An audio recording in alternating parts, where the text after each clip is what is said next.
America Israel की जानिब से ईरान के ऊपर एक हमला कर दिया गया है और अमेरिका के सदर डोनाल्ड ट्रंप ने बाकायदा इसका ऐलान भी कर दिया है। इस ऑपरेशन का नाम क्या रखा गया है, किन किन ईरानी क़यादत को, उनके दफातर को निशाना बनाया गया है, कौन इसकी जद में आए हैं, कौन महफूज रहे हैं और अहदाफ क्या है, इन सबसे भी बढ़कर और अब तक की जो लेटेस्ट इंफॉर्मेशन है, ये तमाम तर चीज़ें मैंने आपके साथ शेयर करनी है। और सबसे भी बढ़कर ये कि ईरान पर किन समतों से हमला हुआ है, क्या अरब ममालिक भी इसके अंदर शामिल हैं, ये तमाम तर वो चीज़ें हैं जो मैंने आपके साथ शेयर करनी है। अस्सलाम वालेकुम। आज तारीख है 28 फरवरी 2026 और मैं हूं रजा अब्बास। आपसे दरख्वास्त है वीडियो को लाइक और चैनल को सब्सक्राइब जरूर कीजिएगा। सबसे पहले जब मैं ये वीडियो बना रहा हूं तो उससे कुछ ही देर पहले यानी कि तकरीबन आधा घंटे पहले खबर सामने आती है कि अमेरिका और इसराइल ने तेहरान पर हमला किया। मिनिस्ट्री ऑफ इंटेलिजेंस और कुछ दूसरी इमारतों को टारगेट किया गया और ईरान के सुप्रीम लीडर सैयद अली खामनाई के दफ्तर को भी या उनके मकाम या उनकी रहाइश को भी निशाना बनाया गया। इसके अलावा इसराइली हमले की दूसरी जो लहर है वो कुम, खुरमाबाद और इस्फहान को टारगेट किया जाता है। और फिर उसके बाद एक और ईरानी सुप्रीम लीडर से मुतालिक खबर सामने आती है, मैं आगे चलकर आपके साथ रखूंगा। इसके अलावा ऑपरेशन का नाम शील्ड ऑफ ज्यूज रखा गया इसराइली मीडिया के मुताबिक। लेकिन अब यह खबर सामने आ रही है कि इसका जो नाम है इसराइल की तरफ से वो शेर की धाड़, यानी कि मैं उर्दू में बता रहा हूं, इसका नाम ये रखा गया। पहले जो था वो राइजिंग लाइन था और अब इसको कहा गया है कि शेर की धाड़ इस ऑपरेशन का जो है वो नाम होगा। ईरान, इराक और इसराइल की एयर स्पेस बंद होने की इतलात आती हैं।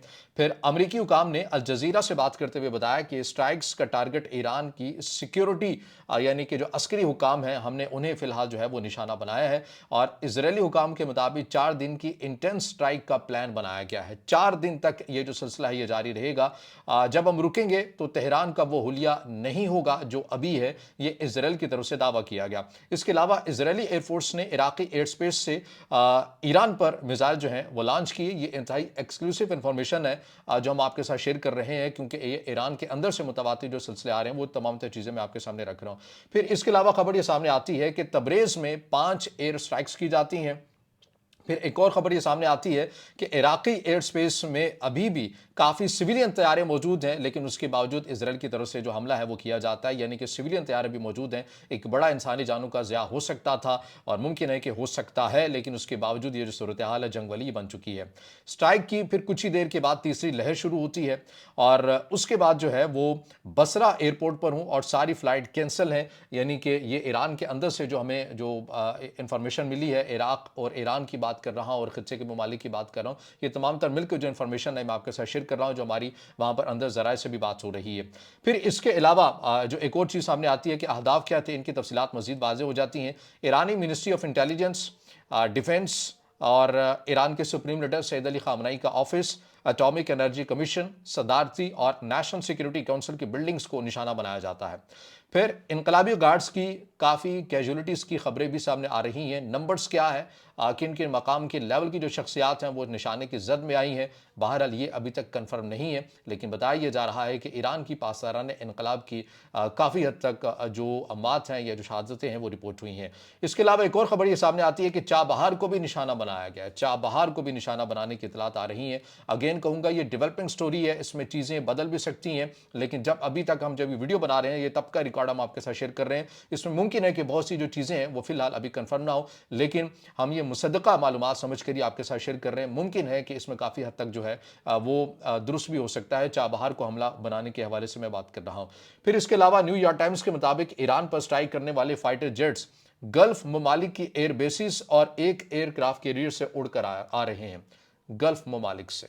तो अब आपको पता चल गया है कि खत्ते के ममालिक का जो किरदार है वो क्या है। ये न्यूयॉर्क टाइम्स उसको रिपोर्ट कर रहा है। फिर एक खबर सामने आती है, ईरानी हुकाम ने रॉयटर्स से बात करते हुए कहा कि रिटेलिएशन की तैयारी की जा रही है, मुंह तोड़ जवाब दिया जाएगा। ये खबर जो है ईरानी हुकाम ने राइटर्स को खबर दे रहा है। और फिर इजरायली मीडिया, जिसका मैं बता चुका हूं, वो कंफर्म कर चुका है कि नेतन्याहू ने फैसला किया है कि ऑपरेशन का नाम शेर की धाड़ होगा। अच्छा, ईरानी न्यूज़ एजेंसी के खिलाफ साइबर अटैक का आगाज भी हो चुका है और हमलों का फोकस मिलिट्री टारगेट्स पर रखा जाएगा, अमरीकी हुकाम की तरफ से ये कहा गया है।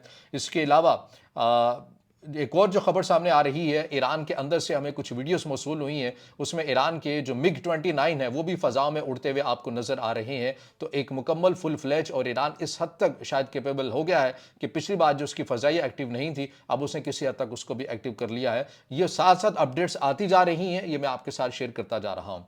और फिर इसके अलावा हमले की पहली लहर में तेहरान पर गल्फ ऑफ ओमान में मौजूद एक अमेरिकी बहरी जहाज से टोमाहाक क्रूज मिसाइल जो है ये लॉन्च किए गए, ये खबर सामने आते हैं। और फिर अमेरिका के सदर डोनाल्ड ट्रंप की तरफ से ऑफिशियल एक ऐलान किया जाता है, कौम से खिताब किया जाता है, जिसके अंदर वो ये कहते हैं कि हमने ईरान से मुतल्लिक एक ऑपरेशन को ऐलान किया है, यानी सरकारी सतह के ऊपर ऐलान किया है। हदफ क्या है? हदफ यह है कि हर उस ईरान की क़यादत को निशाना बनाना है जो अपने मौक़िफ़ में बहुत सख्त है, जो अपने मौक़िफ़ से पीछे नहीं हटते हैं। और हम ईरान की अस्करी क़यादत को ये कहते हैं और दीगर क़यादत को भी कहते हैं कि वो सरेंडर कर दें, और हम आवाम से ये कहते हैं कि वो रजीम चेंज के लिए बाहर निकल आए, और क्योंकि माहौल आपको साजगार नज़र आता है। ये अमेरिका के सदर डोनाल्ड ट्रंप की तरफ से जो है ये ऐलान किया गया अपने सरकारी बयान के अंदर। इसके अलावा इजरायली मीडिया ये दावा कर रहा है कि उन्होंने ईरानी फौज के कमांडर इन चीफ को कामयाबी से निशाना बनाया है।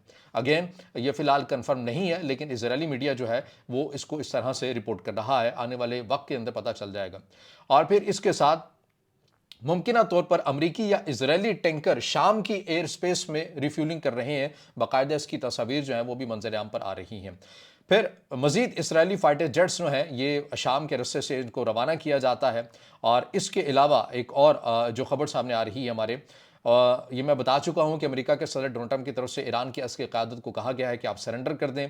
और फिर इसमें चूंकि ईरान के सदर मसूद पेज़ेश्कियान के दफ्तर ऑफिस को भी निशाना बनाया गया था, और यह खबर सामने आ रही है मुमकिन तौर पर कि वो महफूज रहे हैं, वो बच गए हैं, वो इस हमले की जद में नहीं आए हैं।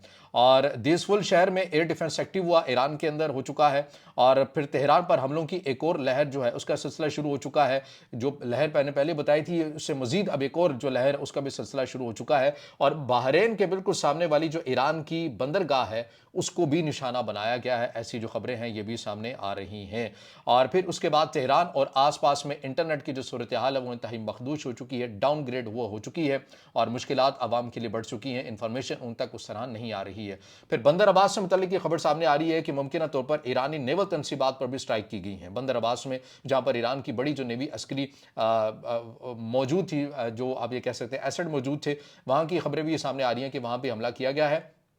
लेकिन अगेन किस हद तक नुकसान हुआ है, क्या नुकसान हुआ है, किन किन शख्सियात को निशाना बनाया गया है, ये तफसीलात अभी आना बाकी हैं। और फिर उसके बाद एक खबर जो है वो कंफर्म खबर सामने आ चुकी है। ईरान ने अपना रद्दमल जो है वो देना शुरू कर दिया है। ईरान की तरफ से जो मिसाइल हैं वो इसराइल की तरफ दागे गए हैं। शुमाली इसराइल में अलर्ट जारी कर दिया गया है, तकरीबन पूरे इसराइल में सायरन बज उठे हैं। और इसके अलावा जो सूरत हाल आपको नजर आती है, Israeli home front early warning system को एक्टिव कर दिया गया है। ईरानी मिसाइलों की तादाद 3 बताई जा रही है। इसराइल की जानिब से इंटरसेप्टर मिसाइल लॉन्च कर दिए गए हैं। और ईरान के सुप्रीम लीडर सैयद अली खामनाई से मुतल्लिक जो खबर सामने आ रही है, बाज़ अकाउंट के अंदर बताया यह जा रहा है कि उनके दफ्तर को निशाना बनाया गया, लेकिन उसके अंदर हम आपको यह तस्दीक कर सकते हैं कि ईरानी सुप्रीम लीडर महफूज हैं, उन्हें कुछ भी नहीं हुआ। बताया यह जा रहा है कि हमें जो इंफॉर्मेशन जो मिली है अपने ज़राए से, उसमें बताया यह जा रहा है कि ऐन वक्त पे जो है वो ईरान के सुप्रीम लीडर सैयद अली खामनाई की लोकेशन को चेंज कर दिया गया था। और इसके अलावा जो एक और चीज़ सामने आ रही है कि इजरायली मीडिया ये भी बात कर रहा था कि हमने दिन के वक्त ईरानी हुकाम ने ये एक्सपेक्ट नहीं किया था कि ईरान पर हमला किया जाएगा, लेकिन हमने दिन के वक्त ईरान के ऊपर हमला करके उन्हें और उनकी क़यादत को सरप्राइज कर दिया है।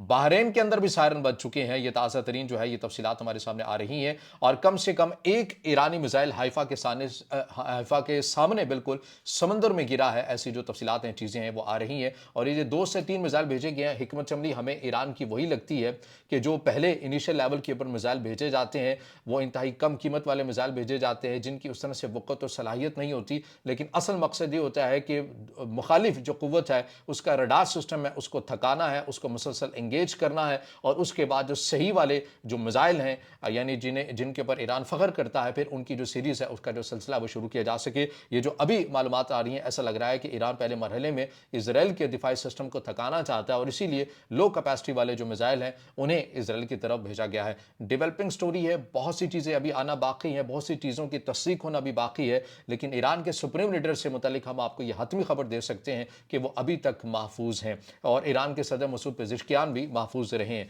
ये तमाम तरह अपडेट्स हैं, चीज़ें बदलती रहेंगी, इससे जुड़ी जो भी अपडेट्स आती रहेंगी, मुसलसल आती रहेंगी, आपको हम आगाह करते रहेंगे। हमारे चैनल के साथ जुड़े रहिएगा, वीडियो को लाइक कीजिएगा, दोस्तों के साथ शेयर कीजिएगा और इस चैनल को ज़्यादा से ज़्यादा सब्सक्राइब भी।